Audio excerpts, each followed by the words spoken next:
റൊണാൾഡോയും പറഞ്ഞൊരു വാക്ക് തന്നെ കടമെടുക്കാം. എനിക്ക് ഇപ്പോൾ ഈ ബ്രസീൽ ടീമിൽ വലിയ പ്രതീക്ഷയില്ല എന്നുള്ളതാണ് ബ്രസീലിന്റെ ലെജൻഡ് ആയിട്ടുള്ള റൊണാൾഡോയൊക്കെ ഒറ്റ വാക്കിൽ. ഏവർക്കും സ്പോട്ടോപ്പിയിലേക്ക് സ്വാഗതം. ഇന്ന് നമ്മൾ സംസാരിക്കാൻ പോകുന്നത് ബ്രസീൽ സ്ക്വാഡിനെ കുറിച്ചാണ്. എന്താണ് ബ്രസീൽ സ്ക്വാഡിന് സംഭവിച്ചത് എന്നുള്ളതാണ്. നമുക്കറിയാം 5 വേൾഡ് കപ്പ് നേടിയ ഒരു ടീമാണ് ബ്രസീൽ. അതോടൊപ്പം തന്നെ 11 കോപ്പ അമേരിക്ക കിരീടത്തില് റണ്ണേഴ്സ് അപ്പ് ആയിട്ടുണ്ട്. 9 കോപ്പ അമേരിക്ക കിരീടം നേടിയ ടീമും കൂടിയാണ് ബ്രസീൽ. പക്ഷേ ഈയിടെയായി ബ്രസീൽ അത്ര ഫോം അല്ല എന്നുള്ളതാണ് നമുക്ക് മനസ്സിലാക്കാൻ പറ്റുന്ന ഒരു കാര്യം എന്ന് പറയുന്നത്. 2019 അവർ അവസാനമായിട്ട് ഒരു കോപ്പ അമേരിക്ക കിരീടം നേടിയിട്ടുള്ളത്. 2002 അവർ അവസാനമായിട്ട് ഒരു വേൾഡ് കപ്പ് സ്വന്തമാക്കിയിട്ടുള്ളത്. നമ്മൾ നോക്കി നോക്കുക, 5 വേൾഡ് കപ്പ് കിരീടം നേടിയ ഏത് ടീമാണ് നിലവിൽ ഉള്ളത് എന്നുള്ളത് നോക്കി നോക്കുക. അങ്ങനെ അത്രത്തോളം വലിയ ചരിത്രം പറയാനുള്ള ഒരു ടീമാണ് നമ്മുടെ ബ്രസീൽ എന്ന് പറയുന്നത്. പക്ഷേ ഈ ഇടയായിട്ട് അവരുടെ പോക്ക് അത്ര ശരിയല്ല എന്നുള്ളതാണ് നമുക്ക് മനസ്സിലാക്കാൻ പറ്റുന്നത്. എന്താണ് ഇതിനുള്ള കാരണം എന്ന് പറയുന്നത്? നമുക്ക് നോക്കിക്കഴിഞ്ഞാൽ ഡിഫൻഡേഴ്സിൽ നമ്മൾ നോക്കിക്കഴിഞ്ഞാൽ ഏറ്റവും കൂടുതൽ സാമ്പാ താളത്തോടെ കളിക്കുന്ന ബ്രസീലിനെ ഏറ്റവും കൂടുതൽ മുതൽക്കൂട്ട് എന്ന് പറയുന്നത് അവരുടെ ഫുൾ ബാക്കുകളാണ്. പക്ഷേ അവരുടെ ഫുൾ ബാക്ക് ഈ കാലയളവിൽ അത്ര ഫോമല്ല എന്നുള്ളതാണ് നമുക്ക് മനസ്സിലാക്കാൻ പറ്റുന്ന ഒരു കാര്യം എന്ന് പറയുന്നത്. കഫു, മാർസലോ, ഡാനി ആൽവസ് ഒക്കെ നിറഞ്ഞാടിയ ബ്രസീൽ ടീമിന്റെ അവസ്ഥ എന്ന് പറയുന്നത് വളരെ പരിതാപകരമാണ്. പറയത്തക്കൊരു ഫുൾ ബാക്ക് പോലും അവർക്ക് ഇല്ല എന്നുള്ളതാണ്. നമുക്കറിയാം, ഡാനിലോ പോലെയുള്ള പ്ലേയേഴ്സിനെ ഒഴിച്ചു കഴിഞ്ഞാൽ വലിയ ഫുൾ ബാക്കുകൾ അവർക്കില്ല. ഈ സാമ്പാതാളത്തിന്റെ ഏറ്റവും വലിയ സൗന്ദര്യം എന്ന് പറയുന്നത് ഫുൾ ബാക്കുകൾ ഓവർലാപ്പ് ചെയ്ത് വന്ന് പന്തിനെ ഹോൾഡ് ചെയ്യുന്ന മിഡ്ഫീൽഡേഴ്സിന് കൊടുക്കുന്ന ആ ഒരു സൗന്ദര്യം ഉണ്ടല്ലോ, അതൊക്കെ ഇപ്പോ പോയി എന്നുള്ളതാണ് നാം മനസ്സിലാക്കുന്നത്. പിന്നീട് വന്നു കഴിഞ്ഞാൽ നമുക്ക് അടുത്ത് നോക്കിക്കഴിഞ്ഞാൽ അവരുടെ മിഡ്ഫീൽഡിലേക്കാണ്. മിഡ്ഫീൽഡിൽ പേര് കേട്ട പ്ലേയേഴ്സ് ഇപ്പോൾ ഇല്ല എന്നുള്ളത് തന്നെയാണ് നമുക്ക് മനസ്സിലാക്കാൻ പറ്റുന്ന കാര്യം. നമുക്ക് നോക്കൂ, റൊണാൾഡോ ഒക്കെ നിറഞ്ഞാടിയ ഒരു ബ്രസീൽ ഉണ്ടായിരുന്നു അല്ലെ.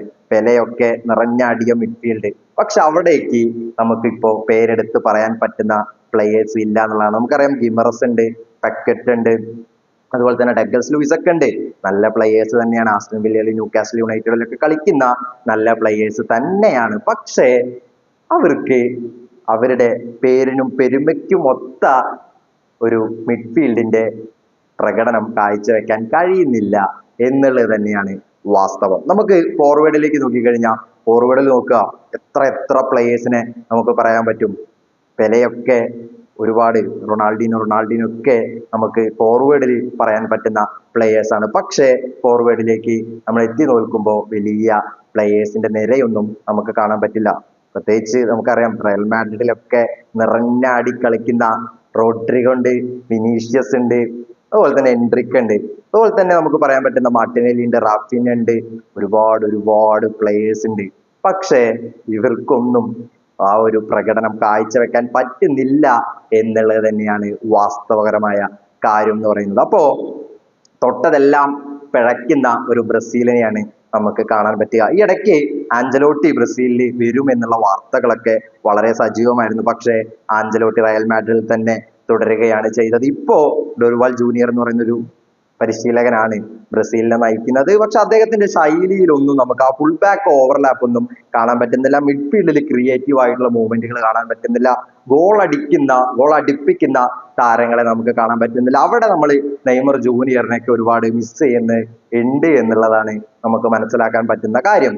അങ്ങനെ തൊട്ടതെല്ലാം പിഴച്ചു പോകുന്ന ഒരു ബ്രസീൽ ടീമിനെയാണ് നമുക്ക് കാണാൻ പറ്റുക. ഇപ്പൊ ഒളിമ്പിക്സിൽ അവർക്ക് യോഗ്യത നേടാൻ കഴിഞ്ഞിട്ടില്ല. അതുപോലെ തന്നെ 2026 വേൾഡ് കപ്പില് അവരുടെ യോഗ്യതാ മത്സരത്തിൽ, കൊളംബോ യോഗ്യതാ മത്സരത്തിൽ വെറും 6ാം സ്ഥാനത്താണ് ബ്രസീലിന്റെ സ്ഥാനം എന്ന് പറയുന്നത്. അവിടെ തന്നെ നമുക്ക് മനസ്സിലാക്കാൻ പറ്റും ബ്രസീലിന്റെ ആ ഒരു ദയനീയ അവസ്ഥ എന്ന് പറയുന്നത്.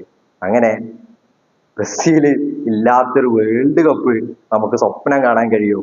ഇല്ല എന്നുള്ളത് തന്നെയാണ്. ഒരു ബ്രസീൽ ആരാധകൻ എന്ന നിലയിൽ പോലും നമുക്കത് പ്രെഡിക്റ്റ് ചെയ്യാൻ പറ്റില്ല. ഞാനൊരു അർജന്റീന ആരാധകനാണ്. പക്ഷേ ബ്രസീൽ ഇല്ലാത്തൊരു വേൾഡ് കപ്പ് നമുക്ക് പ്രെഡിക്റ്റ് ചെയ്യാൻ പറ്റില്ല. കാരണം നമ്മൾ നാട്ടിലേക്ക് ഇറങ്ങിക്കഴിഞ്ഞാൽ ബ്രസീലിന്റെ ആ ഒരു ഫ്ലക്സ് ഒക്കെ, ആ ഒരു അവരുടെ പ്രതാപകാലമൊക്കെ നമുക്ക് എങ്ങനെ മറക്കാൻ പറ്റാനാണ് അല്ലെ. അപ്പൊ ആ ഒരു അവസ്ഥ തന്നെയാണ് ഒരു ബ്രസീൽ ആരാധകൻ എന്ന നിലയിലും നമുക്ക് തോന്നുക എന്നുള്ളത്. അപ്പൊ അങ്ങനെ വലിയ വലിയ പ്രതിസന്ധികളിലൂടെയാണ് ഇപ്പൊ ബ്രസീൽ ടീം കടന്നു പോകുന്നത്. അവരുടെ അന്താരാഷ്ട്ര മത്സരങ്ങളൊന്നും വലിയ രീതിയിൽ ഇപ്പോ മുൻപന്തിയിലല്ല നിൽക്കുന്നത്. അതുപോലെ തന്നെ അവരുടെ ലീഗുകൾ, ബ്രസീലിലെ ലീഗുകളും വലിയൊരു മുൻതൂക്കം നമുക്ക് കാണാൻ പറ്റുന്നില്ല. ഇതൊക്കെ ബ്രസീൽ ടീമിനെ നല്ല രീതിയിൽ ബാധിക്കുന്നുണ്ട്. അതോടൊപ്പം തന്നെ നല്ലൊരു കോച്ചിനെ അവർ മിസ് ചെയ്യുന്നുണ്ട്. ഒരുപാട് നല്ല നല്ല പ്ലേയേഴ്സിനെ ഇനിയും കൊണ്ടുവരേണ്ടതുണ്ട്. അതോടൊപ്പം തന്നെ നമുക്ക് ഏറ്റവും എടുത്തു പറയേണ്ടത് ഒത്തൊരുമയാണ്. റൊണാൾഡോയും പറഞ്ഞൊരു വാക്ക് തന്നെ കടമെടുക്കാം. എനിക്ക് ഇപ്പോൾ ഈ ബ്രസീൽ ടീമിൽ വലിയ പ്രതീക്ഷയില്ല എന്നുള്ളതാണ് ബ്രസീലിന്റെ ലെജൻഡ് ആയിട്ടുള്ള റൊണാൾഡോയൊക്കെ ഒറ്റ വാക്കിൽ പറയുന്നത്. അത് തന്നെയാണ് എനിക്കും പറയാനുള്ളത്. ഒരു ഒത്തൊരുമയോടെ തിരിച്ചു വരും.